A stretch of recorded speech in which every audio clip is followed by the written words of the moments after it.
हाँ तो हमारे प्यारे स्टूडेंट, तो कैसे हैं आप सब। आई होप आप लोग ठीक होंगे और अच्छे से पढ़ाई कर रहे होंगे। तो आज हम लोग बात करने वाले हैं क्लास 12th हिस्ट्री का जो है ना बाबू अति आवश्यक प्रश्न है। तो आप लोग ये सभी प्रश्न का आंसर अच्छे से याद कर लीजिएगा। सबसे बड़ी बात इस वीडियो में ये है बाबू कि ये सभी प्रश्न जो करवा रहे हैं हम आपका जो है ना थ्योरी बेस है। पहले आप थ्योरी पढ़ लीजिए, उसके बाद क्या करिएगा बाबू आपका प्रश्न का उत्तर दीजिएगा। समझे। तो ये है प्रश्न, तो आप लोग ये सभी प्रश्न का आंसर अच्छे से याद कर लीजिएगा।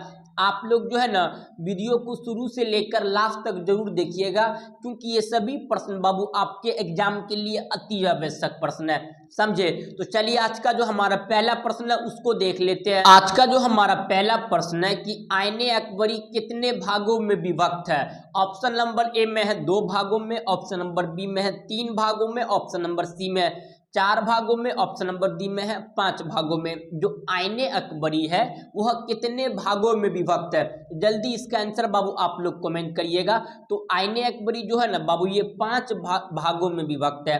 आईने अकबरी कितने भागों में विभक्त है। 5 भागों में विभक्त है। आईने अकबरी के अनुसार भूमि कितने भागों में विभक्त है। तो भूमि 4 भागों में विभक्त है। समझे। पूछेगा अकबरनामा कितने भागों में विभक्त है। तो अकबरनामा जो है बाबू ये 3 भागों में विभक्त है। तो ये तीनों याद रखिएगा। पूछिएगा सर आईने अकबरी क्या है। तो बाबू आईने अकबरी के लेखक जो है बाबू अबू फजल है। आईने अकबरी के लेखक कौन अबू फजल है। वो आईने अकबरी जो अबू फजल लिखा है उसमें अकबर के पूरा जीवन के बारे में लिखा है। यानी अकबर अपने जीवन में क्या सब किए नहीं किए वो सभी आईने अकबरी एक हिसाब से समझिए बाबू एक ग्रंथ है। वो ग्रंथ का लेखक का क्या नाम है आपका जो है ना अबू फजल। और वही अबू फजल जो था अकबर के जीवन के बारे में पूरा आईने अकबरी लिखा गया है। अब क्वेश्चन भी आ सकता है आपसे, पूछेगा कि आईने अकबरी किससे संबंधित है। तो मारिएगा वहां पे अकबर। समझे। तो ये क्वेश्चन आपके एग्जाम में आ चुका है। देखिए बाबू ये तो पहले हम लोग क्वेश्चन पढ़ लिए। अब इसका आप थ्योरी पढ़ते हैं तो नीचा में हम थ्योरी लिए हुए हैं। आप थ्योरी भी पढ़ सकते हैं। देखिए थ्योरी क्या है अच्छा समझिएगा बाबू। देखिए इसका थ्योरी अच्छा से पहले थ्योरी पढ़ा देते हैं। देखिए बाबू यहाँ अच्छा से आपका जो है आईने अकबरी 5 भागों में विभक्त किया गया था। आईने अकबरी को कितने भागों में विभक्त किया गया था। 5 भागों में। इसमें जो है ना बाबू अकबर के प्रशासन, सेना, कानून, राजस्व और जनसंख्या पर जानकारी दी गई है। समझे। उसके शासनकाल में समाज, प्रशासन और सैन्य व्यवस्था का भी विस्तृत क्या मिलती है बाबू आपका वर्णन मिलता है, यानी जानकारी मिलती है। तो ये तो क्या पढ़ लिए बाबू आप थ्योरी। यानी आईने अकबरी कितने भागों में विभक्त है। 5 भागों में। इसे अकबर के शासनकाल में आपका कानून, राजस्व, जनसंख्या उनकी जानकारी दी गई है। उसके शासनकाल में समाज की व्यवस्था, न्याय व्यवस्था का जो है ना बाबू विस्तृत वर्णन किया गया, यानी पूरा जानकारी किसमें दिया गया है आईने अकबरी में। तो आप ये पढ़ लिए ना बाबू आपका थ्योरी। आप क्या पढ़िए इसका आप क्वेश्चन का देखिए। क्वेश्चन क्या पूछ रहा है आपसे कि आईने अकबरी कितने भागों में विभक्त है। तो अब ये बताए हैं आईने अकबरी 5 भागों में विभक्त है। तो ऐसा सब क्वेश्चन करने वाले आज। समझे बाबू। तो आप लोग ये सभी को अच्छा से समझिएगा। उसके बाद देखिएगा आपका जो है ना पूछेगा भूमि तो 4 भागों में, ये तो पहले ही बता दिए। तो बताइए आईने अकबरी कितने भागों में विभक्त है। 5 भागों में। समझे। ये सभी का हम थ्योरी करवा देते हैं ताकि आप लोग को बाबू कोई चीज का दिक्कत या परेशानी ना हो। समझे। तो चलिए बाबू आगे देखते हैं हम लोग क्वेश्चन नंबर जो है ना आपका 2 को देखते हैं। पहले थ्योरी ही करवा देते हैं सभी का। देखिए बाबू क्वेश्चन 2 में है कि जो है ना मोहम्मद बिन तुगलक ने 1327 में दिल्ली से तुगलकाबाद, क्या बाबू दिल्ली से तुगलकाबाद यानी वर्तमान तुगलकाबाद कहाँ पड़ता है बाबू महाराष्ट्र में, अपनी राजधानी को कब किया था स्थानांतरित किया था। मोहम्मद बिन तुगलक ने 1300 कब बाबू 1327 ईस्वी में अपनी राजधानी दिल्ली से तुगलकाबाद यानी दिल्ली से महाराष्ट्र में आपका जो है ना स्थानांतरित किया था, यानी एक जगह से दूसरे जगह किया था, दिल्ली से महाराष्ट्र कर लिया था। समझे। अब क्वेश्चन देखिए बाबू क्वेश्चन क्या पूछ रहा है आपसे। देखिए क्वेश्चन है दूसरा नंबर में, दिल्ली से तुगलकाबाद किस शासक ने अपनी राजधानी को परिवर्तन किया। ऑप्शन ए में है बलबन, बी में है मोहम्मद बिन तुगलक, सी में अलाउद्दीन खिलजी, ऑप्शन डी में है अकबर। तो जल्दी बताइए इसका आंसर। आप लोग तो बताइए दीजिएगा। ऑप्शन नंबर क्या हो जाएगा बाबू आपका बी हो जाएगा। कौन सा शासक ने अपनी राजधानी दिल्ली से दौलताबाद जो है ना आपका परिवर्तित किया था? तो याद रखिएगा बाबू, मोहम्मद बिन तुगलक ने किया था। किसने किया था? मोहम्मद बिन तुगलक ने किया था। तो इसको आप क्या करिएगा बाबू, याद रख लीजिएगा, ताकि यहाँ से आपके एग्जाम में प्रश्न ये वाला आ जाता है। तो चलिए क्वेश्चन नंबर जो है ना बाबू 3 को देखते हैं। क्वेश्चन नंबर 3 में है कि आपका जो है ना गुलबदन बेगम किसके आगरा पर हुमायूं नामा लिखा था? किसके आगरा पर जो था बाबू गुलबदन बेगम जो था हुमायूं नामा लिखा था? ऑप्शन ए में अकबर, बी में हुमायूं, सी में है बाबर, डी में अबू फजल। तो गुलबदन पहले तो पूछेगा कि हुमायूं नामा किसने लिखा है? तो गुलबदन बेगम ने लिखा है। किसके आगरा पर लिखा था? तो ये अकबर के आगरा पर लिखा था। ऑप्शन नंबर ए हो जाएगा 3 का। अब नीचे में थ्योरी अब पढ़ लीजिए। नीचे में क्या लिए हैं बाबू? थ्योरी लिए हैं। देखिए अगला क्या है कि आपका गुलबदन बेगम ने हुमायूं की बहन थी। गुलबदन बेगम किसकी बहन थी? तो हुमायूं की बहन थी जो है ना बाबू। इन्होंने अकबर के आगरा पर हुमायूं नामा लिखा था। यह पुस्तक हुमायूं के जीवन के संघर्षों और उनके साम्राज्यों की पूर्ण स्थापना का वितरण देता है। तो ये सब आप बाबू सारा चीज को लिखिएगा एग्जाम में, ये नहीं कि कुछ लिखे या ना लिखे। तो ये सभी को आप पूछिएगा। तो पहले पूछेगा गुलबदन किसकी बहन थी? तो याद रखिए हुमायूं की बहन थी।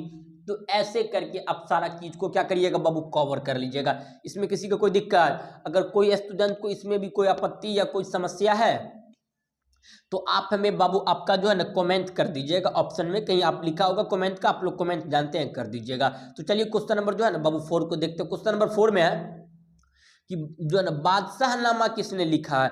ऑप्शन ए में है फैजी, बी में आपका अबू फजल, सी में आपका जो है ना Abdul Hamid Lahori, option number D में निजामुद्दीन अहमद। तो बादशाहनामा किसने लिखा है? तो याद रखिएगा ये जो लिखा है आपका अब्दुल हमीद लाहौरी ने। किसने लिखा है बादशाहनामा? किसने लिखा है बाबू? अब्दुल हमीद लाहौरी ने लिखा है। तो ऑप्शन नंबर क्या हो जाएगा आपका? ये सी हो जाएगा। बादशाहनामा किसने लिखा है?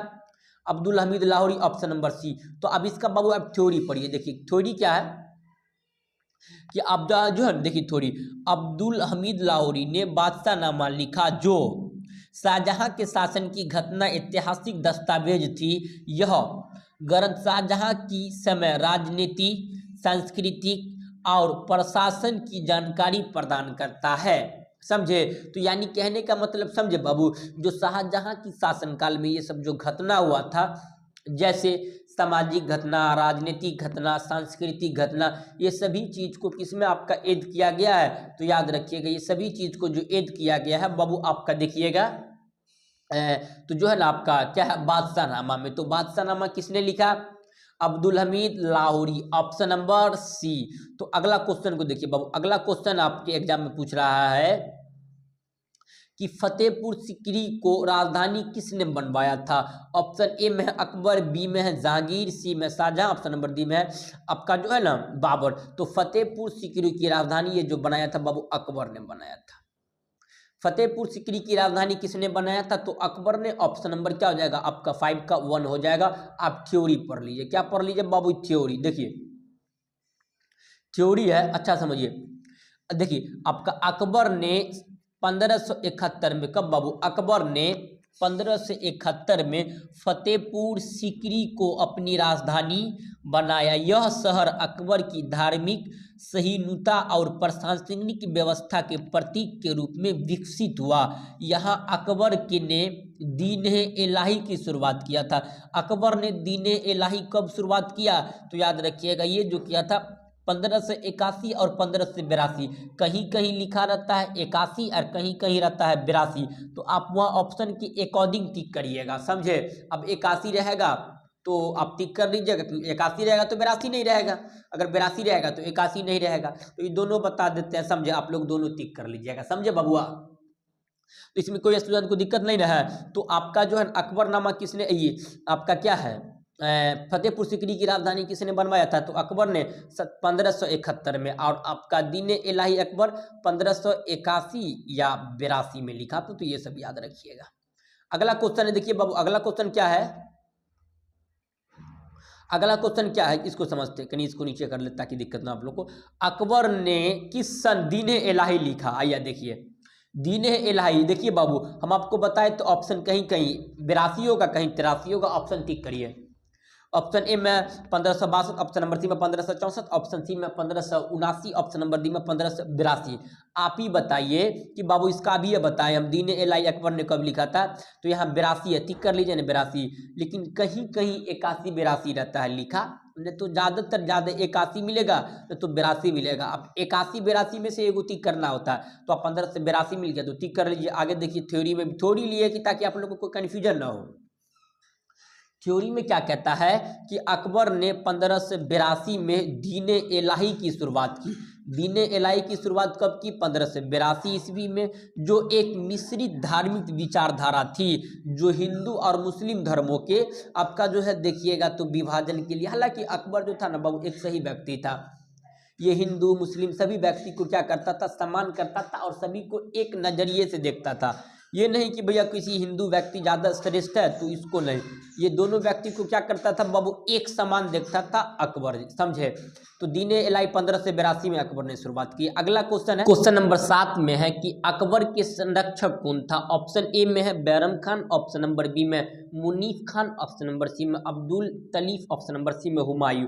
तो अकबर का जो है ना बाबू संरक्षण कौन था? आपको पता है ये बैरम खान थी, लेकिन अकबर ने वित्त मंत्री किसे नियुक्त किया था?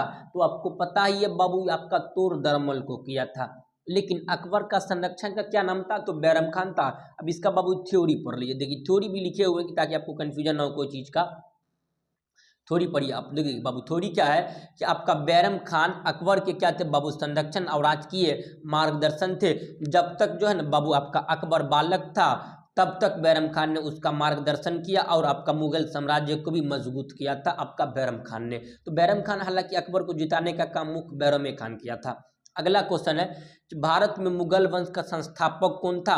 ऑप्शन नंबर ए में है बाबर, बी में हुमायूं, ऑप्शन नंबर सी में अकबर, डी में जहांगीर। तो भारत में मुगल वंश के संस्थापक ये बाबू बाबर था। पानीपत का प्रथम लड़ाई 1526 में हुआ था। पानीपत का प्रथम लड़ाई कब हुआ बाबू? 1526 में हुआ था, बाबर और आपका इब्राहिम लोदी के बीच, जिसमें बाबर की क्या हुई बाबू? जीत हुई, इब्राहिम लोदी की हार हुई। तो बाबर ने मुगल साम्राज्य की स्थापना कर दिया था। कभी कभी पूछता है कि मुगल साम्राज्य के आपका अंतिम शासक का क्या नाम था? तो मुगल साम्राज्य के बाबू अंतिम शासक जो था, जिसका नाम था आपका देखिएगा तो बहादुर शाह जफर द्वितीय। तो ये सब याद रखिएगा, ऑप्शन नंबर ए। आप थ्योरी पढ़ लीजिए आप लोग बाबू, थ्योरी तो आपके लिए लेवे किए हम। थ्योरी में है, कहीं थ्योरी को जूम कर देते हैं, कि थ्योरी में है कि बाबर ने जो तैमूर लंग, क्या बाबू? तैमूर लंग और चंगेज खान के वंशज थे, उन्होंने 1526 में पानीपत की पहली लड़ाई में इब्राहिम लोदी को जो है ना बाबू आपका हरा कर मुगल साम्राज्य की नींव रखी थी। तो ये सब। अगला है कि भारत का अंतिम मुगल सम्राट, अब ये बताए हैं। ऑप्शन ए में औरंगजेब, बी में शाहजहां, ऑप्शन नंबर सी में Bahadur Shah Zafar, option number D में मोहम्मद शाह। तो बाबू भारत का अंतिम मुगल शासक कौन था? तो याद रखिएगा बहादुर शाह जफर। भारत का अंतिम मुगल शासक कौन था? तो बहादुर शाह जफर। यहाँ पे द्वितीय होनी चाहिए, द्वितीय नहीं दिया ऑप्शन में, थोड़ा बहुत आपका जो है ना टाइपर से थोड़ा बहुत मिस्टेक में क्या बाबू गलती है।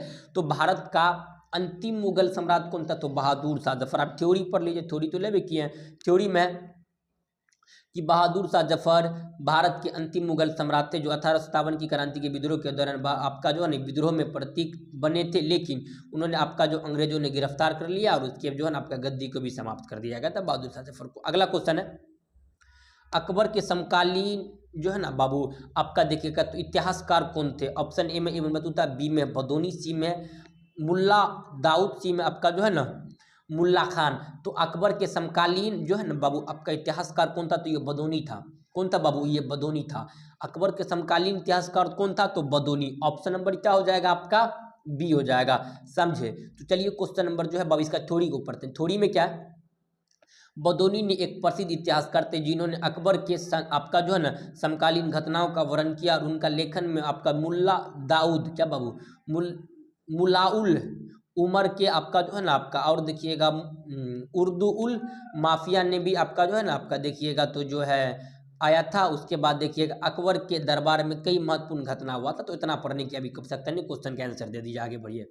अगला है मुस्लिम लीग की स्थापना। ऑप्शन ए में 1950 1885, बी में 1900, ऑप्शन नंबर सी में 1915, ऑप्शन नंबर डी में 1919। तो मुस्लिम लीग की स्थापना कब हुआ? तो यह 1906 में हुआ था। बांग्लादेश की राजधानी बाबू ढाका में हुआ था।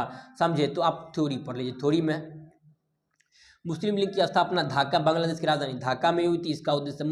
इसका उद्देश्य था भारतीय मुसलमानों की अधिकारी और रक्षा और उनकी राजनीतिक गतिविधियों की भागीदारी में आपका जो है ना बढ़ावा देता था। और इतना पढ़ने की कोई आवश्यकता नहीं, आप क्वेश्चन के आंसर दे दीजिए, आगे बढ़ जाइए। अगला है बाबू आपका जो है ना, स्वतंत्र भारत के प्रथम गवर्नर जनरल कौन थे? स्वतंत्र भारत के प्रथम गवर्नर जनरल कौन थे? ऑप्शन नंबर ए में राजगोपालाचारी, बी में Lord Mountbatten, option number C में Lal Bahadur Shastri, option number D में रेड क्लिफ तो सही लाइन था ये। समझे? तो ये जो है आपका, ये जो था आपका स्वतंत्र भारत के प्रथम गवर्नर जनरल, ये लॉर्ड माउंटबेटन थे। कौन थे? Lord Mountbatten. अगला क्वेश्चन घुमा के पूछता है कि स्वतंत्र भारत के प्रथम भारतीय गवर्नर जनरल कौन थे? तो वहां मारिएगा श्री राजगोपालाचारी। तो आप कहीं क्वेश्चन को समझिएगा, आपके क्या क्या रहा है, समझे? ये नहीं कि जो मन में आएगा टिक कर लीजिएगा। तो ऑप्शन नंबर क्या हो जाएगा आपका? बी हो जाएगा 12 का। समझे? तो चलिए क्वेश्चन नंबर बाबू 13 में क्या है कि भारतीय राष्ट्रीय कांग्रेस की प्रथम महिला अध्यक्ष कौन थी? ऑप्शन ए में है एनी बेसेंट, बी में आपका जो है अरुणा आसफ अली, सी में सरोजिनी नायडू, डी में लक्ष्मी पंडित। विजया लक्ष्मी पंडित पूरा नाम। देखिए अच्छा समझिए कि बाबू, तो कांग्रेस की प्रथम महिला अध्यक्ष कौन थी? तो इसका सही आंसर एनी बेसेंट हो जाएगी। क्या हो जाएगा बाबू? Annie Besant. आप यहाँ कहीं बाबू कॉन्सेप्ट को समझिए। देखिए आपसे क्वेश्चन पूछेगा कि कांग्रेस के संस्थापक कौन थे? तो कांग्रेस के बाबू जो संस्थापक थे, जिसका नाम था आपका ए हुम। कांग्रेस की स्थापना जो हुआ था बाबू 1885 में। कांग्रेस की स्थापना 1885 में किसने किया? तो ए हुम ने किया था। किसने किया था? ए हुम ने किया था कांग्रेस की स्थापना। अगला क्वेश्चन पूछेगा कि कांग्रेस के प्रथम अध्यक्ष, तो योमेश चंद्र बनर्जी। कांग्रेस के प्रथम अध्यक्ष कौन थे? तो योमेश चंद्र बनर्जी थे। उसके बाद अगला पूछेगा कांग्रेस के प्रथम महिला अध्यक्ष एनी बेसेंट। कांग्रेस के प्रथम भारतीय महिला अध्यक्ष कौन था? तो याद रखिएगा, अब कांग्रेस के प्रथम भारतीय महिला अध्यक्ष कौन था, ऐसा क्वेश्चन करके पूछेगा तो मारिएगा वहां पे सरोजिनी नायडू। क्या मारिएगा? सरोजिनी नायडू। लेकिन अगला क्वेश्चन पूछेगा आपसे जो है ना बाबू, कांग्रेस के क्या, कांग्रेस के प्रथम मुस्लिम अध्यक्ष कौन थे? तो वहां पे टिक कर लीजिएगा बाबू आप लोग जो है ना, वहीउद्दीन तैयबादी। क्या करिएगा? वहीउद्दीन तैयबादी। तो आप लोग ऑप्शन के अकॉर्डिंग टिक करिएगा क्या कह रहा है ऑप्शन। तो कांग्रेस के भारतीय, राष्ट्रीय कांग्रेस के भारतीय पूछ रहा है कि प्रथम महिला अध्यक्ष, तो आपका जो है ना देखिएगा तो एनी बेसेंट हो जाएगी। क्या हो जाएगी बाबू? आपका एनी बेसेंट। इसमें किसी को कोई दिक्कत? अब थ्योरी पढ़िए। देखिए एनी बेसेंट को 1917 में, कब बाबू? 1917 में भारतीय राष्ट्रीय कांग्रेस की पहली महिला अध्यक्ष बनी थी। और वह तो आपका जो है ना, देखिए आगे देखिए, भारतीय स्वतंत्रता संग्राम में सक्रिय थी। उसके बाद आगे देखिएगा, इन्होंने कांग्रेस के भीतर आपका जो है ना भारतीय राजस्व की विचारधाराओं को मजबूत किया था। कौन? तो एनी बेसेंट ने। समझे? पूछेगा ये कब बना था? तो 1917 में। यह 1917 में कांग्रेस के प्रथम महिला अध्यक्ष बनी थी एनी बेसेंट, प्रथम भारतीय महिला अध्यक्ष। तो मारिएगा वहां पे सरोजिनी नायडू। तो आप लोग टिक करके आगे। अगला क्वेश्चन है, जय हिंद का नारा किसने दिया था? जल्दी बाबू, जल्दी जल्दी टिक करिए। तो जय, कहीं पीछे कर दे ताकि आपको क्वेश्चन ना दिखे। जय हिंद का नारा किसने दिया था? हाँ, जय हिंद का नारा किसने दिया था? ऑप्शन ए में है भगत सिंह, बी में है चंद्रशेखर, सी में है Jawaharlal Nehru, option number D में है सुभाष चंद्र बोस। तो आपका जय हिंद का नारा किसने दिया था? तो ये सुभाष चंद्र बोस ने दिया था। किसने दिया था बाबू? बॉस। तुम मुझे खून दो, मैं तुम्हें आजादी दूंगा, ये किसने कहा था? सुभाष चंद्र बोस। दिल्ली चलो का नारा सिंगापुर से किसने दिया था? सुभाष चंद्र बोस ने दिया था। तो ये सब पॉइंट आप याद रखिएगा। अब इसका थ्योरी पढ़िए। देखिए थ्योरी है कि सुभाष चंद्र बोस ने जय हिंद का नारा दिया था और यह नारा भारतीय स्वतंत्रता संग्राम में उनका प्रमुख आपका जो है ना बाबू घोषणा वाक्य बन गया था, जिसे भारतीय राष्ट्रीय सेना और INA में भी प्रचारित हुआ था। समझे? INA सेना होती है, इसमें भी क्या हुआ था बाबू? परिचारित हुआ था। तो ये सब याद रखिएगा आप लोग। समझे? इसमें किसी को कोई दिक्कत नहीं ना है? अगर है तो कमेंट कर दीजिएगा, नहीं होगा। अगला क्वेश्चन देखिए बाबू कि आपका जो है अगला क्वेश्चन कह रहा है कि जो द्वितीय विश्व युद्ध कब आरंभ हुआ? जो दूसरा विश्व युद्ध था आरंभ कब हुआ? ऑप्शन ए में 1 सितंबर 1935, बी में 1 सितंबर 1937, सी में 1 सितंबर 1939, बी में है 1 सितंबर 1912। तो आपका जो है ना बाबू सेकेंड वर्ल्ड वार, क्या सेकेंड वर्ल्ड वार की शुरुआत कब हुआ? तो याद रखिएगा इसकी शुरुआत 1 सितंबर 1939 में हुआ था। 1 सितंबर 1939 में हुआ था, लेकिन 1945 में इसकी जो है ना बाबू खत्म हो गई थी। तो ये सब क्या रखिएगा, आप याद रख लीजिएगा। इसकी शुरुआत 1 सितंबर 1939। देखिए ऑप्शन कहीं होगा, टिक करिए। देखिए क्या कह रहा है कि सेकेंड वर्ल्ड वार की शुरुआत 1 सितंबर 1939 को हुआ था, जो जर्मनी ने पोलैंड पर आक्रमण कर दिया था। इस युद्ध में अधिकांश देशों ने भाग लिया। इस युद्ध की समाप्ति जो हुआ था कब तक हुआ था? 1945 तक चला था। हालांकि ये सब आपको पहले हम बता दिए थे। अगला क्वेश्चन है बाबू, देखिए पाकिस्तान एक स्वतंत्र राष्ट्र के रूप में कब अस्तित्व में आई, ये बताने की क्वेश्चन है। हम लोग आज़ाद 15 अगस्त को हो गए थे, लेकिन पाकिस्तान स्वतंत्र कब बना था? 14 अगस्त 1947 को, ऑप्शन नंबर सी। पाकिस्तान आज़ाद 14 अगस्त, हम लोग एक दिन बाद हुए थे, रात में हुए थे हालांकि। अगला देखिए इसका थ्योरी देखिए बाबू, आपका 14 अगस्त 1947 को एक राष्ट्र आपका जो है एक स्वतंत्र राष्ट्र के रूप में अस्तित्व में आया, जिसका क्या नाम था बाबू? पाकिस्तान। पाकिस्तान का विभाजन हुआ, उसके बाद पाकिस्तान के दो राष्ट्रों में बट गया, एक भारत और वो भारत और पाकिस्तान। और पूछेगा पाकिस्तान का पहला प्रधानमंत्री कौन था? तो लियाकत अली। पाकिस्तान शब्द चौधरी रहमत अली ने दिया था। उसके बाद पाकिस्तान की मांग मोहम्मद अली जिन्ना ने 1940 में किया था। तो ये सब याद रखिएगा। आगे चलते हैं बाबू, ये सब क्वेश्चन आ जाता तो याद रखते हैं। अगला क्वेश्चन है संविधान के प्रारूप समिति के अध्यक्ष कौन थे? देखिए बाबू ऑप्शन ए में अंबेडकर जी, बी में राजेंद्र प्रसाद, सी में सच्चिदानंद सिन्हा, ऑप्शन नंबर डी में नेहरू जी। देखिए संविधान के प्रारूप समिति के अध्यक्ष ये डॉक्टर भीमराव अंबेडकर जी थे। कौन थे? भीमराव अंबेडकर। यानी अध्यक्ष पूछेगा संविधान के अध्यक्ष कौन थे, तो राजेंद्र प्रसाद मार दीजिएगा, ठीक। संविधान के अस्थायी अध्यक्ष कौन थे? तो वहां मारिएगा डॉक्टर सच्चिदानंद सिन्हा। लेकिन संविधान की प्रारूप समिति यानी ड्राफ्टिंग कमेटी ऑफ इंडिया का अध्यक्ष कौन था? तो वहां मारिएगा Ambedkar ji, Bhimrao Ambedkar, option number A. समझे? तो ऑप्शन नंबर ए टिक कर लीजिएगा। थोड़ी पढ़ लीजिए, थोड़ी है कि आपका भीमराव अंबेडकर ने भारतीय संविधान के प्रमुख निर्माता के रूप में, निर्माता और प्रारूप समिति के अध्यक्ष में जाना जाता है, और इसके नेतृत्व में संविधान की मसौदा तैयार करा और 26 जनवरी को इसे क्या कर दिया था बाबू? लागू कर दिया था। 26 जनवरी से 50 को भारत का संविधान लागू हो गया था। ये सब आपको पता। अगला क्वेश्चन है भारत गणतंत्र कब हुआ? यानी भारत का संविधान लागू। स्वतंत्र का मतलब होता है बाबू इंडिपेंडेंस, क्या? स्वतंत्रता। स्वतंत्रता का मतलब क्या होता है बाबू? कि हम लोग आज़ाद कब हुए। लेकिन एक शब्द आता है आपका गणतंत्र। क्या होता है बाबू? गणतंत्र। तो हम लोग गणतंत्र यानी रिपब्लिक कब हो गए थे, यानी संविधान भारत का लागू कब हुआ? तो 26 जनवरी 1950 को भारत का संविधान लागू हो गया था। टिक करिए, कहीं है, ऑप्शन सी में है। ऑप्शन नंबर सी में भारत गणतंत्र कब हुआ? 26 जनवरी 1950 को। अब थ्योरी पढ़ लीजिए। थ्योरी है कि भारत ने 26 जनवरी 1950 को गणतंत्र बना, जब भारतीय संविधान लागू, और इसका अध्यक्ष तो पता ही है राजेंद्र, इसका राष्ट्रपति भी कौन बने थे? राजेंद्र प्रसाद। और प्रधानमंत्री तो आपको पता ही है बाबू कौन बना था? पंडित जवाहरलाल नेहरू। अगला क्वेश्चन 19 में है, थोड़ी पढ़ लीजिए। स्वतंत्र भारत के प्रथम गृह मंत्री कौन थे? स्वतंत्र भारत के प्रथम गृह मंत्री कौन थे? ऑप्शन ए में सरदार पटेल, बी में श्री राजगोपालाचारी, ऑप्शन डी में आपका जो है ना doctor Rajendra Prasad, option number D Maulana Azad. तो स्वतंत्र भारत के अब गृह मंत्री कौन थे? तो ये बाबू सरदार वल्लभ भाई Patel, iron man of India के नाम से किसे जाना जाता है? तो सरदार वल्लभ भाई पटेल को। ये भारत के गृह मंत्री थे और भारत के उप प्रधानमंत्री भी थे सरदार पटेल। समझे? उसके बाद अगला पूछता आपसे कि आपका जो है ना भारत के क्या बोलते हैं इसको? प्रधानमंत्री नेहरू जी, राष्ट्रपति राजेंद्र प्रसाद। तो ये सब याद रखिए। गृह मंत्री सरदार पटेल थे। लोह पुरुष के नाम से पूछेगा, लोह पुरुष के नाम से किसे जाना जाता है? आपका सरदार पटेल को। Iron man of lady Indira Gandhi.